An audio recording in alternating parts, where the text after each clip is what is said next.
disrupted. America that I fought. Weird thing to happen.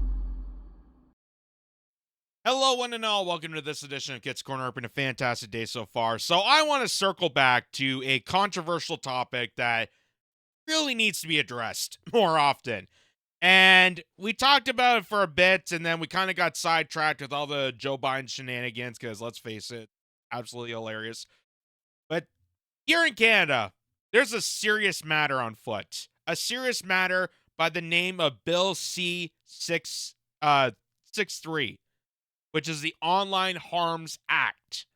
We showed a bit of it previously on this channel. We showed you how news coverage was trying to scare people into accepting this new censorship tactic by saying it's going to help your children through hate speech. It's going to monitor social media.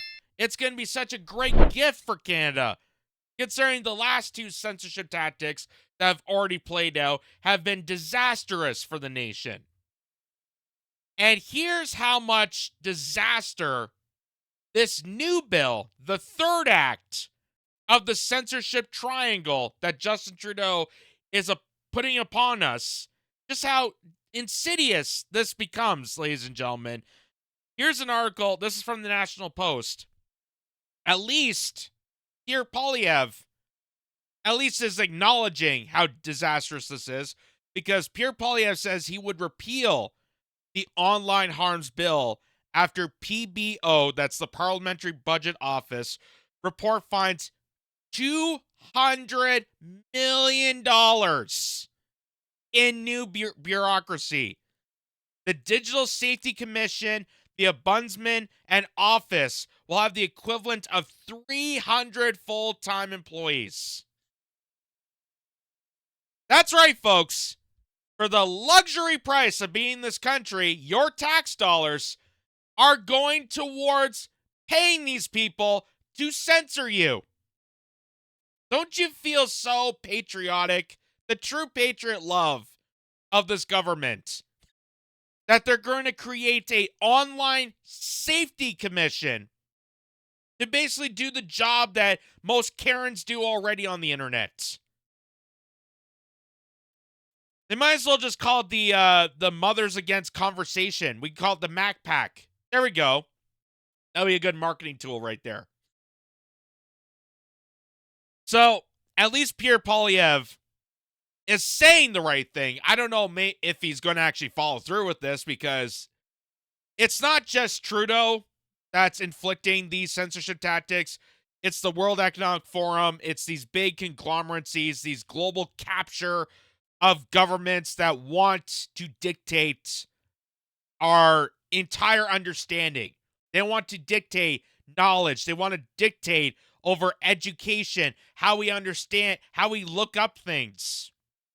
They want to take control over it so that us peasants aren't allowed to have knowledge and understanding and not be able to read into things like COVID, for example. We're not allowed to do research and understand and help us acknowledge things. They're just going to tell us what we're supposed to do. And then they're going to censor out all the mess, because it's too dangerous for us to comprehend other material. It's too dangerous for us to sit down and have full disclosure of everything so that you're aware of all the subject matter, and then you at home can have the final say.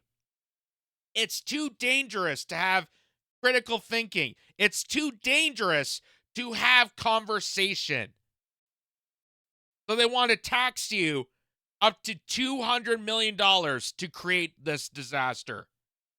The third act of Justin Trudeau's censorship reign.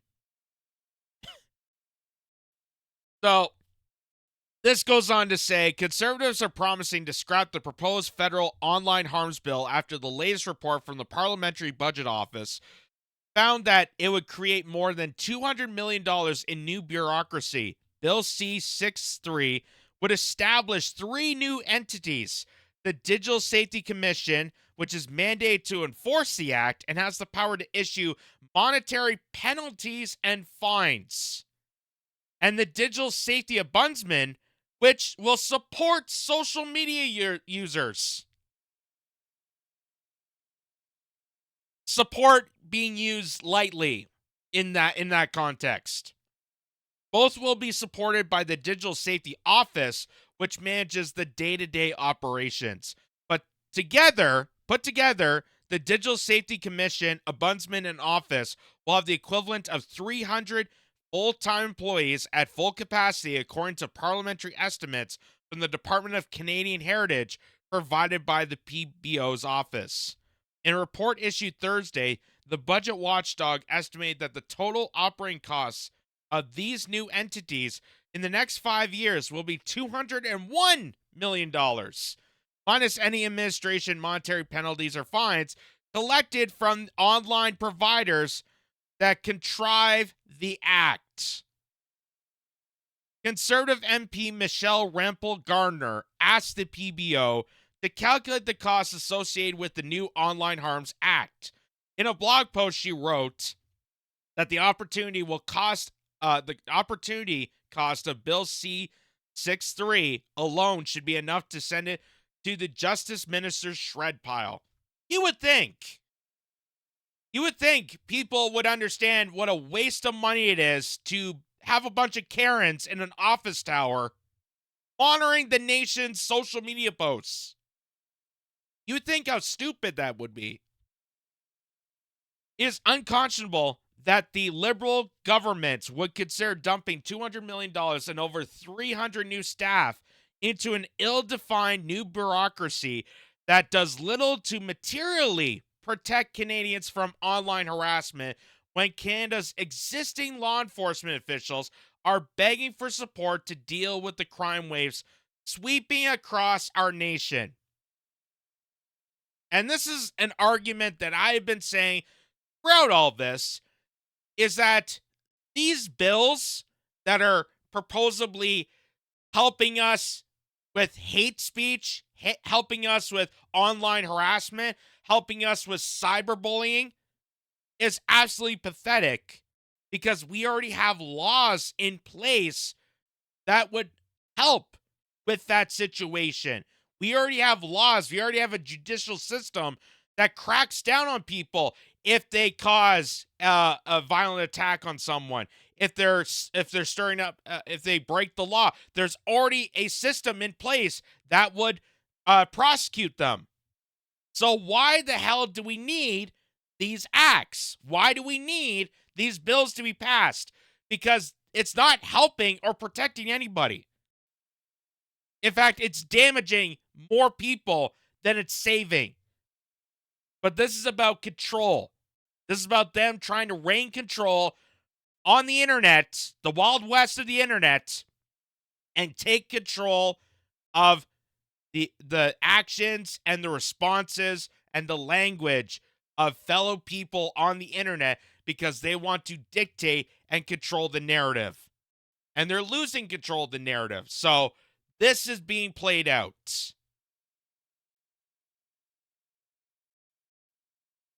Conservative leader Pierre Poilievre told the National Post he would repeal C-63 should it become law. Common sense conservatives oppose Justin Trudeau's three-headed censorship monster and a new $200 million bureaucracy. Should this Liberal NDP coalition government pass the new censorship law, a Pierre Poilievre common sense conservative government would repeal it, said Sebastian Gamsky, director of media relations.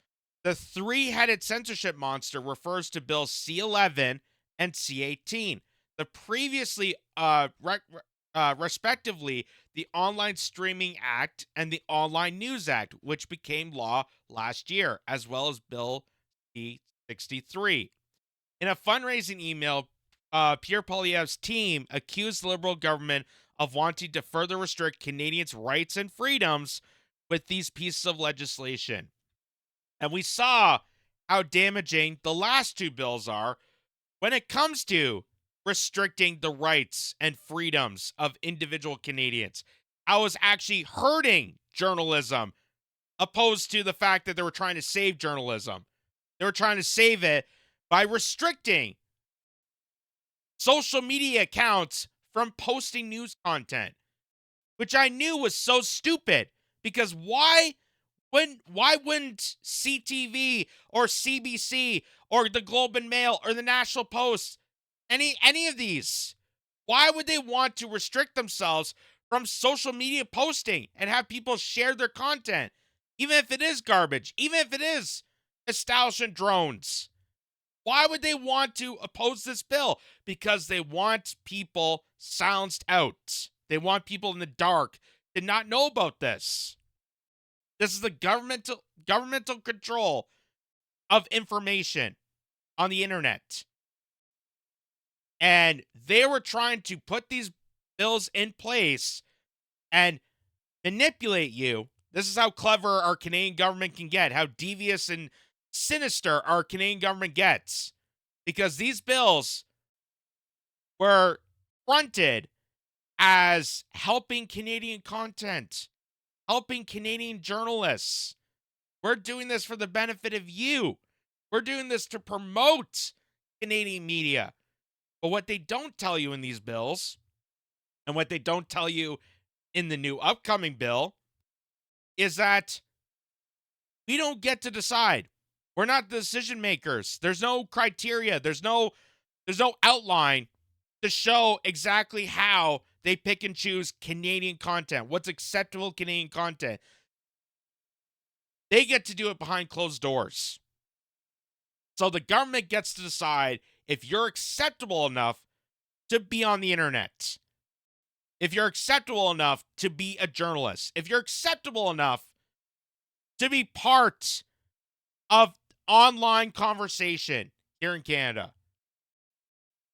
And the only reason that they're proposing any of this and why they're doing it now is because we saw the people going against the COVID narrative. We're seeing people awakened by that. We have seen what the Freedom Convoy scared the bejesus out of the Trudeau administration. And we know that down the road, people are getting away from traditional media. They're not going to be propagandized once again. And they're going towards people like me. And I'm apparently sitting here reading articles and sharing a laugh or two is a dangerous threat to the establishment, dangerous threat to the traditional media sphere, which is why they're putting these horrific, tyrannical censorship tax onto Canadians. Also says the spokesperson for Justice Minister Arif Berneri said the federal government has already committed $52 million over 5 years in the last budget to create the Digital Safety Commission and a bundsperson. Sorry. Didn't want to misgender there. As other countries have found, the volume of harmful content online is staggering. There's a lot of mean people out there, apparently. Jeez. Canadians deserve to have a Digital Safety Commission with the resources to do the job effectively. I like to know where are they getting this polling from? What Canadians are voluntarily putting their tax dollars, wanting to put their money towards censoring? There's probably some few people that would agree with that. But what majority of Canadians are supportive of this? And if you're not awake by this, they will come after you at some point. That's why free speech is a principle. That's why you got to protect it for everybody. Because if you don't protect it for everybody, then you're not for free speech. Regardless of how you feel about the person. Regardless. Why is anyone else's rights? Why is anyone else's dignity and rights and freedoms differ from yours? That's the biggest important thing that I have deeply stressed to people. And yet I still have arguments with some people about this. They still want censorship. They still want it. because they get stuck in the fear paranoia thinking that, oh my God, there's such crazy people out there. We gotta silence it out. We gotta create, blocks. I gotta block it out from ever seeing it because I don't want to hear from other people. I want to be stuck in my own little bubble. However, taxpayers should not have to foot the bill for the inaction of social media companies. That's why social media companies will be required to help cover the costs of the new commission and ombudsman. Because it worked so well the last time when Bill C-18 came out, the Online News Act, social media, their proposal was social media was going to foot the bill for journalists. And what did social media do? What did Facebook do? Hey, you're not going to show your content.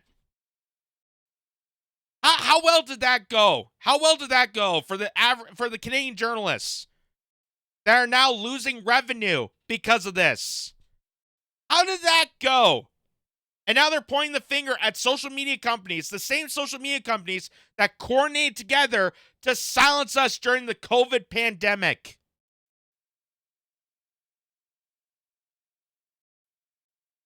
As for Poilievre's promise to repeal C-63 once in power, Urbiton said, it tells you everything you need to know about the Poilievre conservatives who are placing ideologue ahead of investing in the safety of our children. In an interview, PBO Yves Guro said he was surprised to see such a high number of employees for the new Digital Safety Commission, Ombudsman, and Office. It was indeed surprising, especially when you consider other organizations in Canada. The CRTC, for example, has more than 500 employees. He said, adding to it has made a broad mandate regulating broadcasters and telecommunications. So it's surprising to see the CRTC has less than double the size of the new commission. The PBO's analysis is filled with caveats, and its conclusions can vary depending on the variety of factors. The PBO noted that in a final report that the preliminary staff estimates from Canadian Heritage are based on other Canadian federal regulators and comparable international organizations for digital safety in the United Kingdom and Australia, but the final staffing levels in Canada could differ from those estimates, said Guro. This is 1940s Germany, Third Reich crap, what we're seeing here. The fact that they're putting commissions together, putting authoritarian groups in lockstep power to silence you on the internet for the sake of children.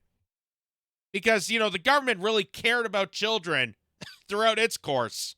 They sure care about children so much.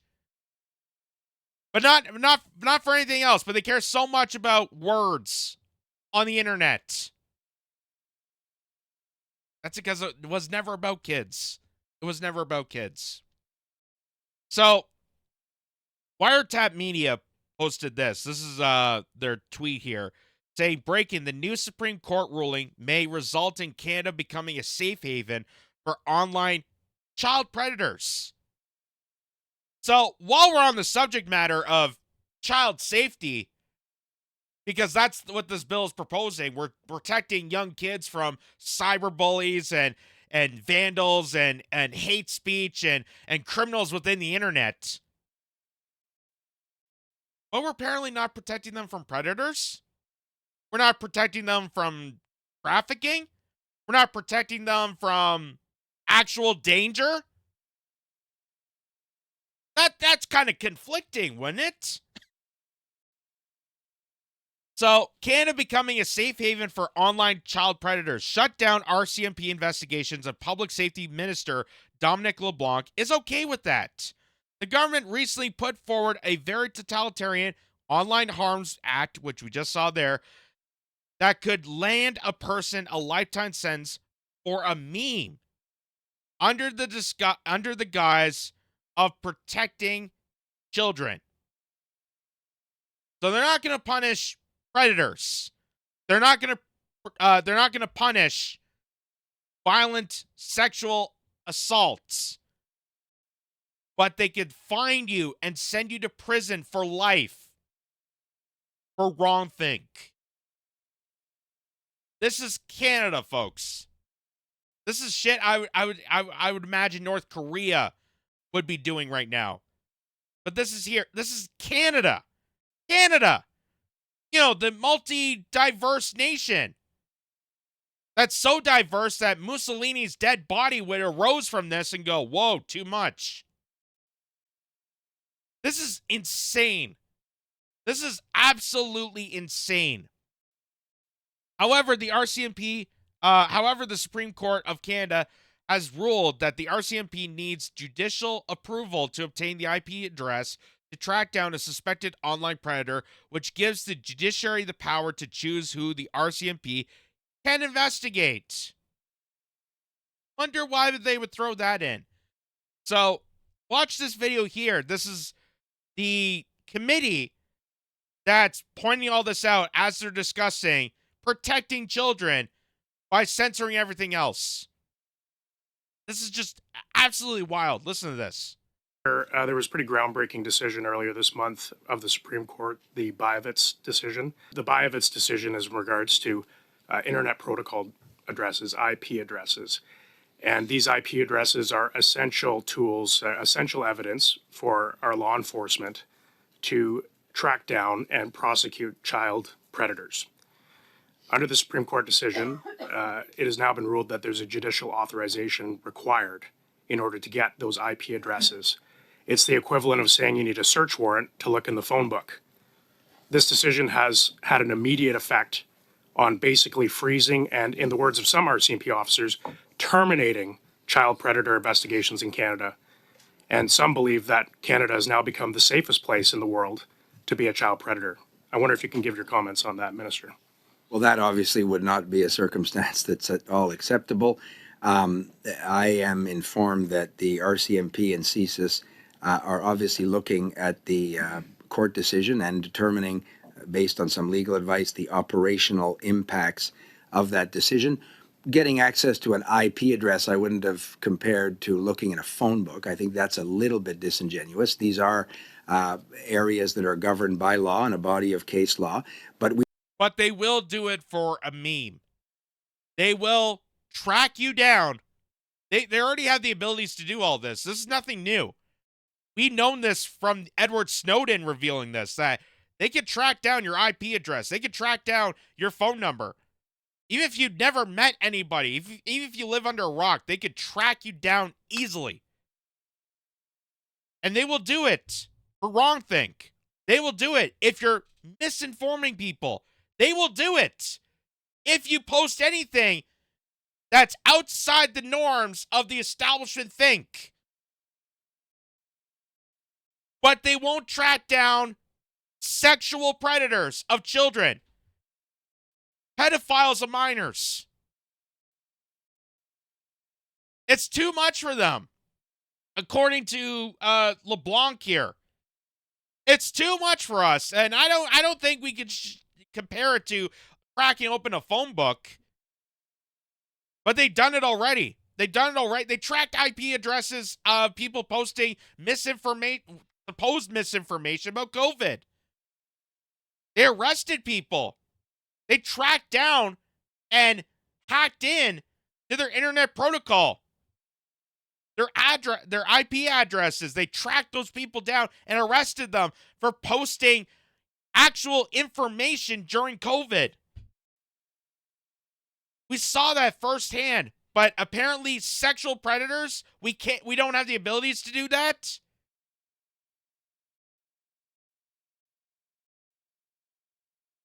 And tell me again how this is helping kids. Tell me again how silencing podcasters, journalists, independent media, comics, how exactly is silencing the rest of the nation helping young kids when you're allowing for sexual predators, which under criminal code, they would be prosecuting those people under criminal code, But they said that doesn't matter at this point. How exactly is any of this helping kids? Considering the long track history record of the government of Canada helping children. And here they are once again trying to help the kids by not doing jack shit. Because they don't care. It's nothing to do with the kids. Nothing. This is nothing to protect anything except themselves. This is them trying to control the narrative to make sure us plebes don't get the word out. Because God forbid, if we have knowledge and understanding about how things work, my God, we might rise up. We might awake to how crazy and corrupt this government really is, and we might retaliate. We recognize that the police, the RCMP, and other police partners, and CSIS, in the case of national security investigations, need appropriate access to that information, and will take whatever steps are necessary to ensure that the police have access to that information, while obviously respecting the Charter of Rights and cases that. Thank you, while respecting the Charter of Rights. I love how he added that to literally responding about sexual predators. Which, again, charters of rights and freedoms are for everybody. Every Canadian. It's a principle. Again, that's why, same with free speech. Regardless of who that person is, regardless how you feel, if you disagree, whatever, every single Canadian citizen has the rights and freedoms. Has every right and freedom in that charter.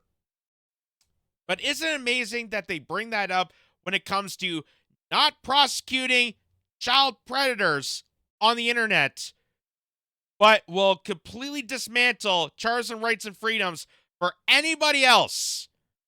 Anybody else. They did to Tamara Lynch. They did to Chris Barber during the Freedom Convoy. They did to anyone in support of it. They locked bank accounts, for God's sakes. Don't sass me and tell me you don't have the ability to do so, because they shut down bank accounts. Deliberately shut down bank accounts in support of Canadians. And if they could do that, then obviously they have the ability to track down pedophiles on the internet. They obviously have the ability to do so. So why the hell does this bill need to be passed? Because none of it has anything to do with actual responding to serious endangerment of children. None of it does. Just like how the last two had nothing to do with supporting Canadian content, had nothing to do with supporting Canadian journalism. It's all BS. It's all fluff for you to swallow down so that Justin Trudeau and his cronies within the cabinet can take control of the narrative. And when they take control of the narrative, they control culture, they control thinking, it's complete mind control of the nation. And they're just allowing this to happen. They're allowing this to happen. And like I said, I am a supporter of free speech, regardless, across the board, as a principle stance. And it's amazing that I literally have to scream at the top of my lungs in defense of that, because there are some people that would cookie cutter each other, that would put this entire divide the entire nation, to not really support free speech and expose the shills that they are, expose that they are part of the censorship clan, that they just don't want to hear others' opinions. And really just shows how arrogant they are. Arrogant and selfish. If you can't handle other people's opinions, and you're calling yourself inclusive and diverse, and you care about people, that shows how just diabolical you are. It shows how sinister and full of crap you are. And we can see right through that you don't care. You want to remain in your bubble. You want to shill to this horrific government, and you can't handle other people's responses. You can't handle other people. And it's just amazing that I'm stuck in these arguments with these people. We shouldn't even be having these arguments. It should be free speech for everybody. I think that should be the basis for any civilization. When in human history has censorship worked for humanity? Has done prosperous things for humanity? When we silence each other, when we censor each other out, when we go cutthroat on social media or the public square, we don't allow people to talk. When has it ever worked out prosperous for people? It hasn't. So, luckily, Pierre Poilievre is willing to speak out about this. I'm willing to speak out against this. I'm sure majority of country is against C-63, just like they were against C-11 and C-18. But, of course, we live under authoritarian rule. We live in an oligarchy, just like America. And democracy is literally just a joke. These people that are representing you, they don't represent crap. They represent themselves. They are absolute, disgusting, vile monsters with horrible personalities, horrible personas, and the only reason they have leadership roles is because they've been bought and paid for. They didn't earn those titles. They just got bought. Just absolutely horrifically disgusting.